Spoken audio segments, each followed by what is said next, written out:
ఈరోజు జన సైనికులు మా వల్లే టీడీపీ అధికారంలోకి వచ్చింది, మా పవన్ కళ్యాణ్ లేకపోతే మేము లేకపోతే అధికారంలోకి టీడీపీ వచ్చేదా అని ప్రశ్నిస్తున్నారు మీడియాల్లో.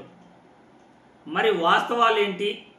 సోషల్ మీడియాలో వైరల్ అవుతున్న ఈ వీడియోపై మనం విశ్లేషణ అందిస్తాం. సోషల్ మీడియాలో మాట్లాడుతున్న ఆ జన సైనికులు ఎవరు, ఆయన ఏం మాట్లాడాడు చూసిన తర్వాత మళ్ళీ మనం విశ్లేషించుకుందాం. ఇప్పుడు కూటమి ప్రభుత్వం ఉంది, ఇలాగే కలిసి ఉంది. నెక్స్ట్ టైం కూడా మీకు 21 ఇస్తాం, కొత్త ఏమో లేకపోతే ఇలాగే ఉండండి అంటే మీ సిచ్యువేషన్ ఏంటి? సీట్లు వాటాల్లో కావచ్చు, ఇంకోటి కావచ్చు, మీకు గొడవలని తప్పదు. మీకు మీ సిచ్యువేషన్ ఏంటి? మీకు ఎలా అర్థమైందా?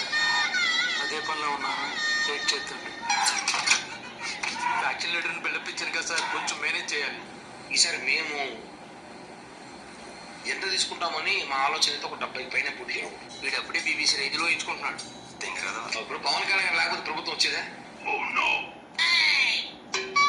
ఏ టీడీపీ నాయకులు అడుగుతున్నా ఛాలెంజ్ చేసి, పవన్ కళ్యాణ్ గారు లేకపోతే ఈరోజు జగన్మోహన్ రెడ్డి కాదని ఎలక్షన్ చేయగలేవాళ్ళు మీరు? ఈరోజు టీడీపీ గవర్నమెంట్ ఉండేదా?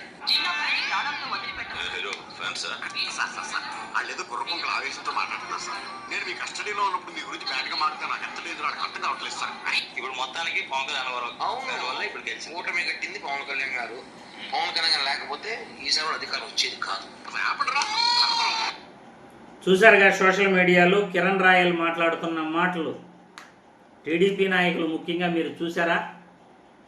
కిరణ్ రాయల్ మాటలతో మీరు ఏకీభవిస్తారా? సరే, మీరు ఏకీభవిస్తారా ఏకీభవించరా తర్వాత విషయం. ఇప్పుడు కిరణ్ రాయల్ మాట్లాడిన మాటల్లో వాస్తవం ఉందా లేదా అంటే, పవన్ కళ్యాణ్ వల్లే టీడీపీ గెలిచింది అని ఆయన అంటున్నాడు. మరి ఆ మాట టీడీపీ నాయకులు ఒప్పుకుంటారా లేదా తర్వాత విషయం. నెక్స్ట్ ఎలక్షన్లో మాకు 70 సీట్లు మాకు కావాలి, ఖచ్చితంగా మేము 70 సీట్లు తీసుకుంటాం అని కిరణ్ రాయల్ అంటున్నాడు. మరి పవన్ కళ్యాణ్ అందుకు సిద్ధంగా ఉన్నాడా? కిరణ్ రాయల్ చెప్పిన మాట పవన్ కళ్యాణ్ వింటాడా అని.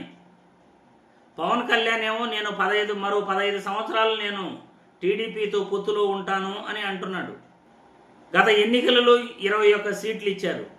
అది కూడా చంద్రబాబు నాయుడు ఎవరు పేరైతే సజెస్ట్ చేశాడో వాళ్ళకే టికెట్లు ఇచ్చారు. ఇప్పుడు కిరణ్ రాయల్ తిరుపతి నుండి మాట్లాడాడు. తిరుపతి ఎమ్మెల్యే పవన్ కళ్యాణ్ ఇచ్చిన సీటా, అది లేకపోతే చంద్రబాబు నిర్ణయించిన సీటా? కిరణ్ రాయల్ చెప్పగలడా? కిరణ్ రాయల్ గారు మాట్లాడింది నేను కాదనను. కిరణ్ రాయల్ అభిప్రాయాన్ని పవన్ కళ్యాణ్ ఒప్పుకుంటాడా? జన సైనికుల మాట పవన్ కళ్యాణ్ వింటాడా? జన సైనికుల నిర్ణయాన్ని పవన్ కళ్యాణ్ గౌరవిస్తాడా? జన సైనికులు 70 సీట్లు మేము పొత్తులో కోరుకుంటాము అంటే టీడీపీ వాళ్ళు గమనే ఉంటారా? ఇవన్నీ ఆలోచించాల్సిన మాటలు. ఎందుకంటే ఇప్పుడున్న పరిస్థితిలో పవన్ కళ్యాణ్ మనస్తత్వం చూస్తూ ఉంటే, చంద్రబాబు నాయుడు కూర్చో అంటే కూర్చుంటాడు, లేయి అంటే లేస్తాడు. కిరణ్ రాయల్ చెప్పినా వినేది లేదు, నాగబాబు చెప్పినా కానీ వినేది లేదు. పవన్ కళ్యాణ్ నిర్ణయం చంద్రబాబు కూర్చో అంటే కూర్చోవటం, లేయి అంటే లేయటం అనే పరిస్థితి ఇప్పుడు కనబడతా ఉంది. నిజంగా పవన్ కళ్యాణ్ జన సైనికులు చెప్పినట్లు ఆయన నడుచుకుంటే పరిస్థితి మరోలా ఉంటుంది. ఆయన అసలు టీడీపీ పార్టీతో కలవడు. పవన్ కళ్యాణ్కి జన సైనికులకు ప్రధాన శత్రువు ఎవరైనా ఉన్నారు అంటే అది చంద్రబాబు నాయుడు మాత్రమే. ప్రజారాజ్యం పార్టీ పెట్టినప్పటి నుండి కూడా ప్రజారాజ్యం పార్టీని నాశనం చేసింది, చిరంజీవి పైన విమర్శలు చేసింది టీడీపీ పార్టీనే, టీడీపీ నాయకులే. ప్రజారాజ్యం పార్టీ నాయకులను కానీ, జనసేన పార్టీ నాయకులను కానీ ఎప్పుడూ కూడా వైసీపీ నాయకులు ఎప్పుడూ ఏమీ అనలేదు. పవన్ కళ్యాణ్ తల్లి గారిని, చిరంజీవి తల్లి గారిని, అంజనాదేవి గారిని తిట్టింది ఎవరండి? లోకేష్ బాబు కాదా? పవన్ కళ్యాణ్ని విమర్శించింది ఎవరండి ఎక్కువగా? లోకేష్ బాబు, చంద్రబాబు కాదంటారా? పవన్ కళ్యాణ్ పైన ఎక్కువ విమర్శలు చేసింది టీడీపీ వాళ్ళే.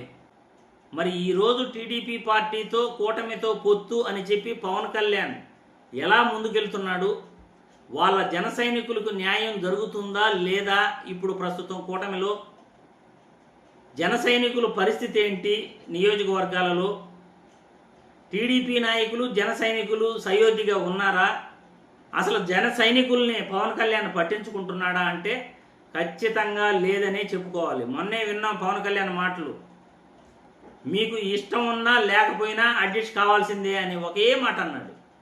మీకు ఇష్టం ఉన్నా లేకపోయినా అడ్జస్ట్ కావాల్సిందేను, మరో 15 ఏళ్ళు నేను పొత్తులో ఉంటాను, అది మీ ఇష్టం కాదు పవన్ కళ్యాణ్ కావాల్సింది.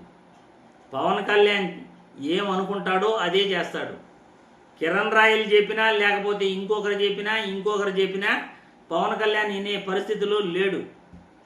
70 కాదు కదా, పవన్ కళ్యాణ్ని ఏకంగా అందరం ఒకే పార్టీ, అందరం కలిసి పోటీ చేసేస్తాము, మీరేంది మేమేంది, నువ్వు ఇలాగే ఉండు, జనసేన పార్టీ పేరుతో జస్ట్ ఇలాగే ఉండు, నీకు మళ్ళీ ఉప ముఖ్యమంత్రి పదవి ఇస్తాను, నీ ఫోటో అన్ని ప్రభుత్వ ఆఫీసులో పెట్టిస్తాను, నేను చెప్పినట్టును, నీకు మంచి భవిష్యత్తు ఉంటుంది అని చంద్రబాబు అన్నాడంటే ఆ 20 గాడు లేదు, ఆ 20 గాడు లేదు.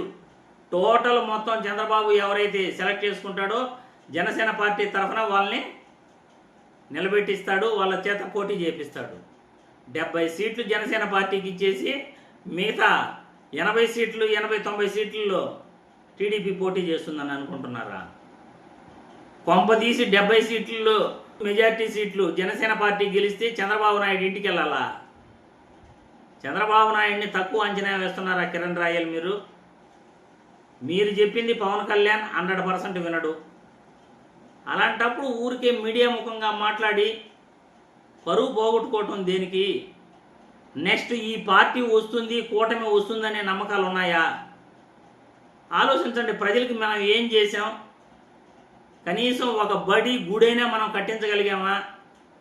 ఒక ఉద్యోగం ఇవ్వగలిగామా? ఒక మంచి చేయగలిగామా?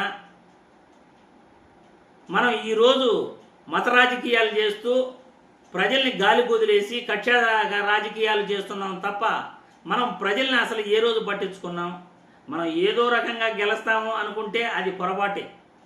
ప్రజా ఉద్యమాలు ఖచ్చితంగా వస్తాయి. ప్రజలు తిరగబడే రోజు వస్తే మనం ఎలాగోలా గెలుస్తామనే ఆలోచన కూడా మళ్ళీ సెకండ్ థాట్. కాబట్టి ప్రజలు మీ అభిప్రాయాలు కూడా కామెంట్ల రూపంలో తెలియజేయాల్సిందిగా నేను ఈ వీడియో ద్వారా కోరుతున్నాను.